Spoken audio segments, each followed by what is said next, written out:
I were to describe Don't Look Up in a nutshell, it would be an analogy of modern day culture and our inability to hear and listen to scientific truth.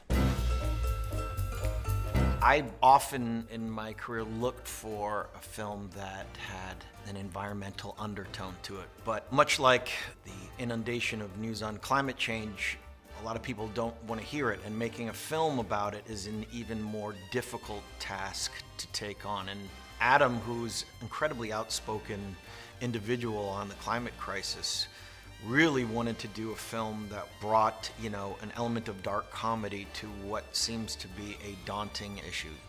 Your breathing is stressing me out. This will affect the entire planet. I know, but it's like so stressful. What Adam did that was so brilliant here was use the analogy of a giant comet heading towards Earth and how the human race would react to it from a political level, from a scientific level, and what we would do about it. It really reminded me of what it's like for climate scientists like, Michael Mann, for example, when they're put in the mainstream news circuit and told to talk about the catastrophic events of the climate crisis. Here they are trying to be media savvy and not politicize the issue, but just try to articulate the facts the best they can.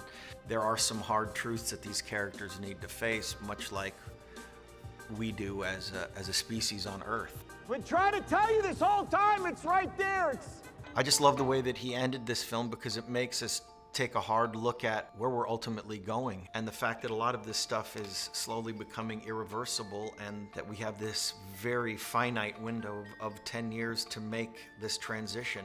If we're not voting for leaders or supporting everything that has to do with climate mitigation, we're going to have a fate very similar to these characters.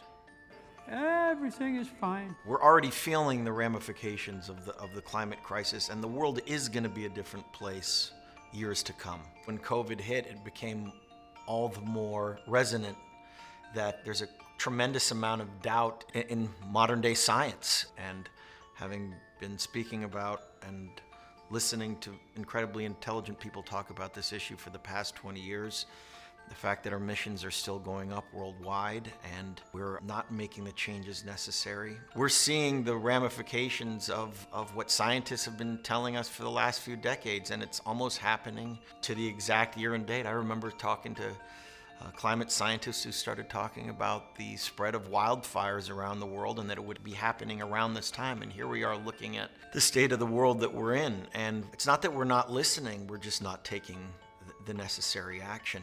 Are we not being clear? We're trying to tell you that the entire planet is about to be destroyed.